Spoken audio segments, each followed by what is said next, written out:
दोस्तों, आपके अपने चैनल साहिबा इंस्पायर्ड पर आपका बहुत बहुत स्वागत है। दोस्तों, आज हमारा पहला वीडियो है। आपको हमारे इस चैनल में प्रेरणादायक कहानियाँ और भारत के साधु संतों की जीवनी और उनके विचार, उनके उपदेश सुनने में और देखने में मिलेंगे। आशा है आप हमारे इस चैनल को पसंद करेंगे और हमें बहुत प्यार देंगे। आप सबके विश्वास पर मैं आज का वीडियो शुरू करती हूँ। दोस्तों, क्या आपने कभी सोचा है कि हमारे जीवन में दुख क्यों आते हैं? हम जब भी दूसरों को देखते हैं तो हमें लगता है कि वो ज्यादा सुखी हैं, उनको किसी भी तरह का दुख नहीं है। क्या सच में ऐसा होता है? क्या आप भी जानना चाहते हैं कि जीवन में दुखों का कारण क्या है? तो आप ये वीडियो जरूर देखें। अब देर ना करते हुए आज की कहानी शुरू करते हैं। बहुत पुरानी की बात है। रायपुर नामक गांव में राम प्रसाद नाम का सेठ रहता था। सेठ की पत्नी का नाम सुनीता था। सेठ का एक बेटा भी था जिसका नाम सोहन था। सोहन बहुत ही आलसी और लापरवाह किस्म का इंसान था। वो अपने माता पिता की कोई बात नहीं मानता था। वो हमेशा अपने माता पिता को दुखी करता रहता था। इस बात से सेठ बहुत परेशान रहता था। एक दिन सेठ ने अपने बेटे से कहा, बेटा तुम खेत पर चले जाया करो और ध्यान रखो कि हमारी फसल को कोई खराब ना करे। सोहन ने सेठ की बात सुनकर कहा, पिताजी आप मुझे क्यों कह रहे हैं? आप खुद ही चले जाओ। छोटी सी बात के लिए मुझे परेशान मत किया करो। सेठ सोहन की बात सुनकर दुखी मन से बाहर चला गया। बाहर आकर उसने अपनी पत्नी से कहा, मैं अपने खेतों में जा रहा हूँ। ये कहकर राम प्रसाद वहाँ से चला गया।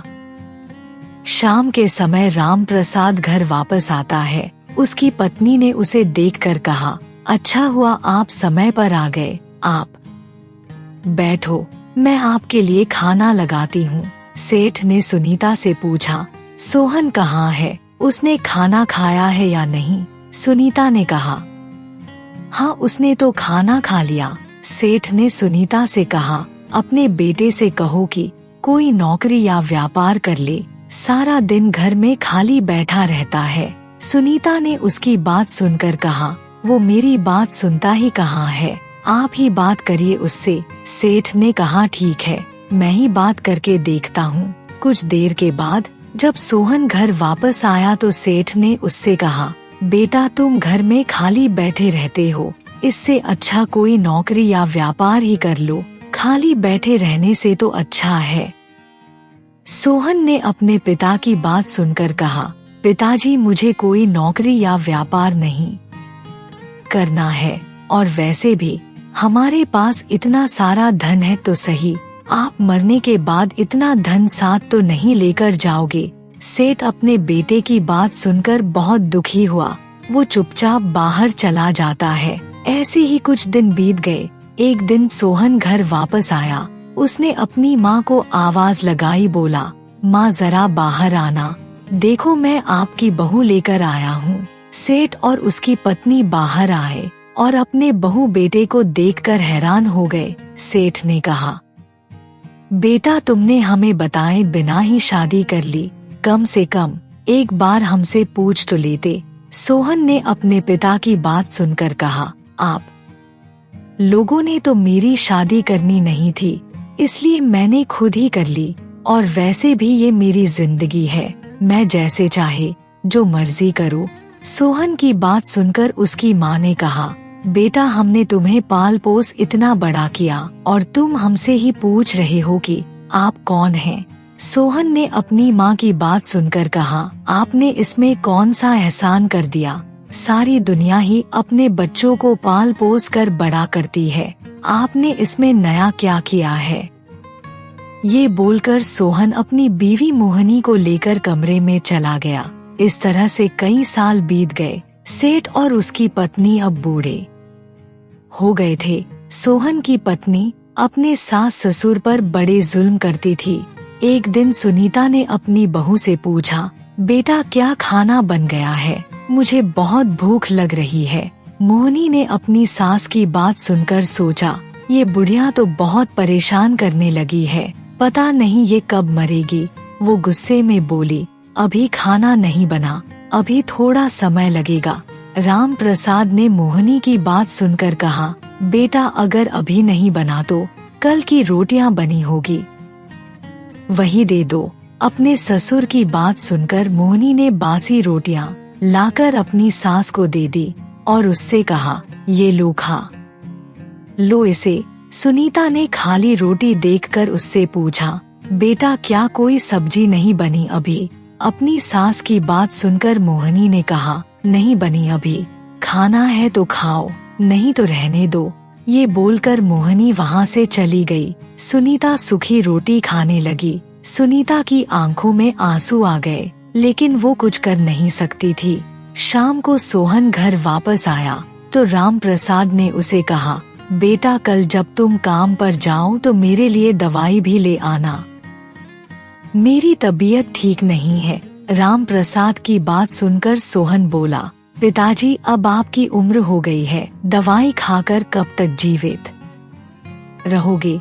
और वैसे भी मेरे पास फालतू खर्चों के लिए पैसे नहीं है।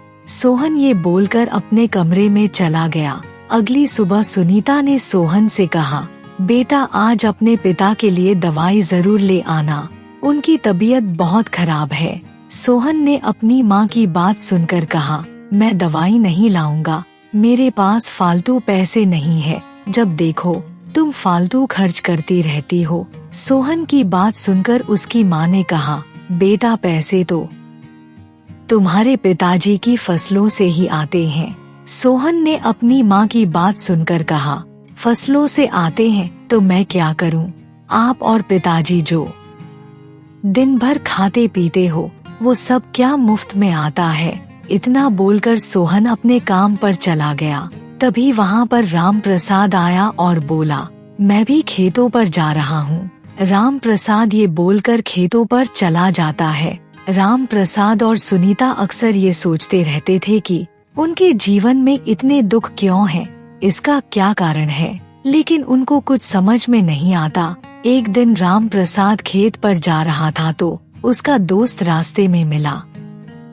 उसने राम प्रसाद को देखकर कहा, इतने कमजोर हो गए हो, क्या बीमार हो? राम प्रसाद ने अपने दोस्त की बात सुनकर कहा, नहीं दोस्त मैं बिल्कुल ठीक हूँ। तब उसका दोस्त बोला, मैं तुम्हारा बचपन का दोस्त हूँ, मुझसे कुछ मत छुपाओ और सच सच बताओ, क्या बात है? राम प्रसाद ने सारी बात उसे बताई और उसका दोस्त बोला, अरे दोस्त ये तो तेरे साथ बहुत बुरा हुआ। वैसे मैं एक महात्मा को जानता हूँ, शायद वो तेरी कुछ मदद कर सके।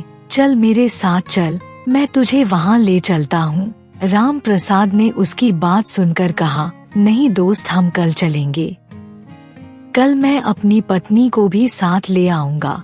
ये सुनकर उसका दोस्त बोला, ठीक है दोस्त जैसी तुम्हारी मर्जी। अगले दिन राम प्रसाद और उसकी पत्नी महात्मा के पास जाते हैं।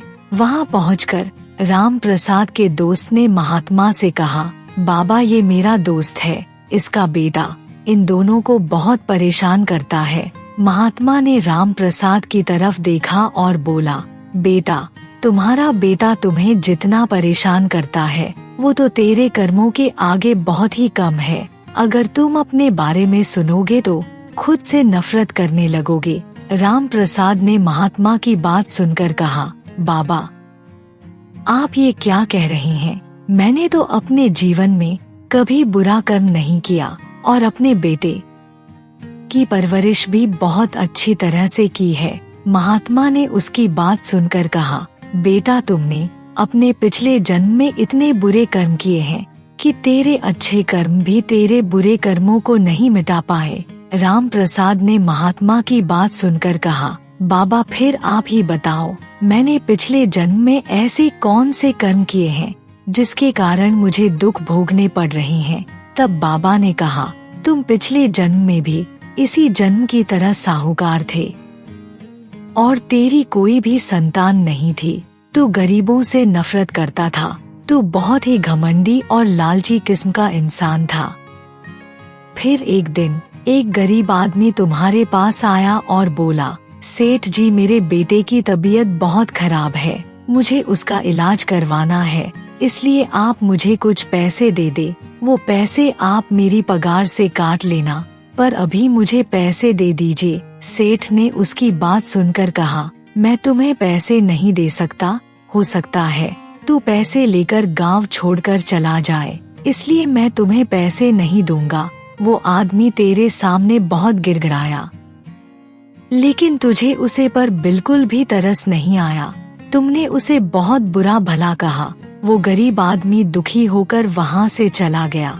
एक दिन तुम्हारे मुनीम ने आकर तुमसे कहा, सेठ जी, गांव वाले आपके बारे में पता है, क्या क्या बातें करते हैं। तुमने ने उसकी बात सुनकर पूछा, मेरे बारे में क्या बातें करते हैं। तब मुनीम ने कहा, सेठ जी, जब मैं खेतों से वापस आ रहा था तो कुछ गांव वाले आपके बारे में बोल रहे थे कि सेठ तो बे औलाद ही मरेगा, उसकी कोई औलाद नहीं होगी। तुमको ये सुनकर गुस्सा आ गया। वो बोला, अच्छा, तो गांव वाले मेरे बारे में ऐसी बातें करते हैं, मुझे इनको सबक सिखाना पड़ेगा। तभी उसके दिमाग में एक शैतानी ख्याल आया। वो बोला, तुम दूसरे गांव जाकर एक ऐसी औरत को लेकर आओ जो माँ बनने वाली हो, और उसे हमारे गोदाम में लाकर बंद कर देना, लेकिन उसके खाने पीने का अच्छी तरह से ध्यान देना। मुनीम ने ये सुनकर हैरानी से पूछा, लेकिन मालिक, आप ऐसा करने के लिए क्यों कह रहे हैं। तब तुमने कहा, उसकी जो संतान होगी उसे हम रख लेंगे और सभी गांव वाले सोचेंगे कि ये संतान मेरी है। मुनीम सेठ की बात समझ गया और बोला, ठीक है मालिक, मैं अभी कुछ लोगों को लेकर साथ जाता हूँ। ये बोलकर मुनीम दो आदमियों को लेकर दूसरे गांव चल पड़ता है। वो अभी दूसरे गांव पहुँचे थे कि तभी मुनीम ने एक किसान को देखा जो लड्डू बांट रहा था। वो किसान मुनीम के पास आया और उसको लड्डू देते हुए बोला, लो भाई, मिठाई खाओ, आज खुशी भरा दिन है। मुनीम ने लड्डू हाथ में लेकर पूछा, भाई, क्या खुशी की बात है, ये तो बताओ। तब किसान ने कहा, मेरी बहू माँ बनने वाली है और मैं इसी खुशी में मिठाई बांट रहा हूँ। मुनीम ये सुनकर खुश हो गया और बोला, ये तो बड़ी खुशी की बात है। फिर कुछ सोचकर बोला, भाई, तुम रहते कहाँ हो। तब किसान ने एक घर इशारा करते हुए कहा, भाई, वो जो सामने वाला घर है, मैं वही रहता हूँ। उसके बाद मुनीम ने कहा, ठीक है भाई, तो मैं चलता हूँ। मुनीम अपने साथ आए दूसरे लोगों को साथ लेकर किसान के घर जाता है और उसकी बहू को उठाकर तेरे गोदाम में ले गया। उसके बाद मुनीम तेरे पास आया और बोला, मालिक, आपके कहने से हम उस औरत को ले आए हैं। तुमने उससे कहा, अब इसके खाने पीने की जिम्मेवारी तुम्हारी है, इसे किसी भी चीज की कमी नहीं होनी चाहिए। ऐसे ही 9 महीने बीत गए और उस औरत ने एक बच्ची को जन्म दिया, लेकिन उस बच्ची को जन्म देते ही वो औरत मर गई। उसके बाद तुमने मुनीम से कहा, इस औरत का अच्छी तरह से अंतिम संस्कार करो। उसके बाद तुमने दाई से बच्ची को ले लिया और फिर अपने मुनीम से कहा, इस बात की खबर किसी को नहीं होनी चाहिए। उसके बाद तुमने बच्ची को अपने पास रख लिया और पूरे गांव में मिठाइयाँ बंटवा दी। गांव वालों को यही लगा कि वो बच्ची तुम्हारी और सेठानी की है। ऐसे ही समय गुजरता गया। वो बच्ची 5 साल की हो जाती है और इसी दौरान तुम्हारी पत्नी भी एक बच्चे को जन्म देती है। अब तुम्हारी पत्नी अपने बच्चे को ही ज्यादा प्यार करने लगती है और उस बच्ची को बोझ समझने लगी।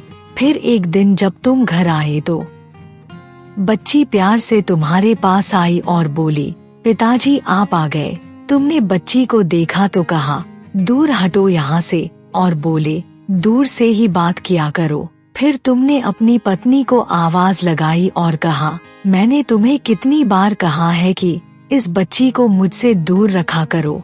तब तुम्हारी पत्नी ने कहा, लक्ष्मी, मैंने तुम्हें कितनी बार कहा है कि अपने पिताजी से दूर रहा करो, अब जाओ यहाँ से। तुमने अपनी पत्नी से पूछा, मेरा बेटा कहाँ है। तुम अपने बेटे को गोद में उठाकर वहाँ से चले गए और लक्ष्मी अपनी आंखों में आंसू भरकर ये सब देख रही होती है। जब भी लक्ष्मी तुम्हारी पत्नी से खाना मांगती तो वो उसे दुत्कार देती और बुरा भला कहती और फिर वहाँ से भगा देती। लक्ष्मी बेचारी रोती हुई वहाँ से चली जाती और भूखी ही सो जाती।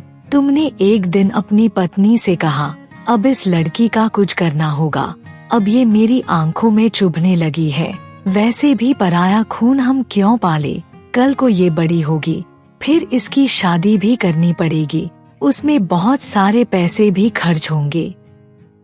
अगर सारा पैसा इसके ऊपर खर्च हो गया तो फिर हम अपने बेटे को क्या देंगे। तुम्हारी बात सुनकर तुम्हारी पत्नी ने कहा, आप सही बोल रही हैं, मुझे भी ये लड़की बिल्कुल पसंद नहीं है, लेकिन हम कर भी क्या सकते हैं, इसकी माँ भी तो जीवित नहीं है। उसी रात तुम और तुम्हारी पत्नी यही बातें कर रहे थे और उसके बाद सो गए।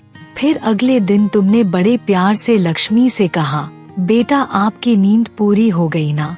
फिर तुमने कहा, मुझे माफ कर देना बेटा, कल मैं काम के कारण थोड़ा गुस्से में था, चलो आज मैं तुम्हें घुमाने ले चलता हूँ। लक्ष्मी ये सुनकर खुश हो गई और बोली, हाँ पिताजी, मैं आपके साथ जरूर चलूंगी। उसके बाद तुम और तुम्हारी पत्नी लक्ष्मी को घुमाने ले जाते हैं। चलते चलते तुम्हें रात हो गई।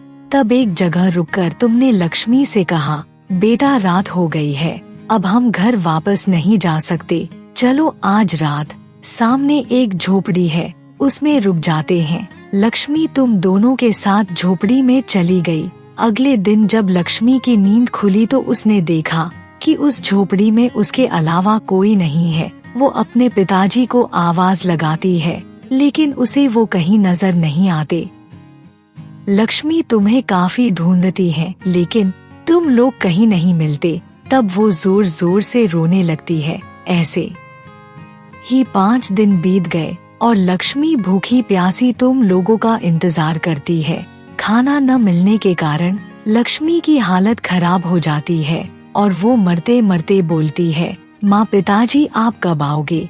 ये बोलते ही उसकी मृत्यु हो जाती है और इधर तुम दोनों घर पहुँच जाते हैं। घर पहुंचकर तुमने सेठानी से कहा, अब उस मनहूस से पीछा छूट गया है हमारा। वैसे ही जब हमारा बेटा है तो हम किसी और की औलाद को क्यों पाले। तुम दोनों अभी बात कर ही रहे थे कि तुम्हारा बेटा पलंग से नीचे गिर जाता है और उसकी मृत्यु हो जाती है। ये देखकर तुम और तुम्हारी पत्नी का रो रो कर बुरा हाल हो गया। ये बोलकर महात्मा ने राम प्रसाद से कहा, देखा ये थे तुम्हारे पिछले जन्म के कर्म, पर तुझे कुछ समझ में नहीं आया। उस बच्ची के भाग्य से ही तेरे घर बेटा हुआ था, तूने उसे मार दिया और इसके साथ ही तेरा बेटा भी मर गया और वो लड़की अब तुम्हारा लड़का बनकर तुमसे बदला ले रही है। राम प्रसाद ने ये सुनकर आंखें नीचे करके महात्मा से पूछा, बाबा इससे बचने का कोई उपाय है। महात्मा ने कहा, बेटा इसका कोई उपाय नहीं है, तूने जो कर्म किए हैं वो तो तुझे भोगने पड़ेंगे। बस अब ये ध्यान रखना, इस जन्म में अच्छे कर्म कर लो जिससे तुम्हारा आने वाला समय अच्छा हो जाए। दोस्तों, हमारे जीवन में जो भी दुख सुख मिलते हैं वो सब हमारे पिछले कर्मों का ही नतीजा होते हैं। जिस समय हम कर्म कर रहे होते हैं उस समय सही गलत नहीं सोचते, बस कर्म करते ही रहते हैं और ये भूल जाते हैं कि जो आज करेंगे वही आने वाले समय में हमें मिलेगा। अगर हम अच्छा कर्म करेंगे तो हमें सुख मिलेगा और अगर बुरे कर्म करेंगे तो उसका दुख हमें ही सहना पड़ेगा। परमात्मा ने हमें इतनी शक्ति दी है कि हम कोई भी कर्म करने से पहले सोच सकते हैं, लेकिन हम अपने घमंड के कारण इस बात को नहीं सोचते और अंधाधुंध बुरे कर्म करते चले जाते हैं और ये कर्म इकट्ठे होते जाते हैं और एक न एक दिन हमें इसका हिसाब देना ही पड़ता है। इसलिए हमें आज से ही अच्छे कर्म करने शुरू कर देने चाहिए ताकि हमारा आने वाला समय अच्छे हो सके। दोस्तों, अगर वीडियो अच्छा लगे तो चैनल को सब्सक्राइब और वीडियो को लाइक और शेयर जरूर करें।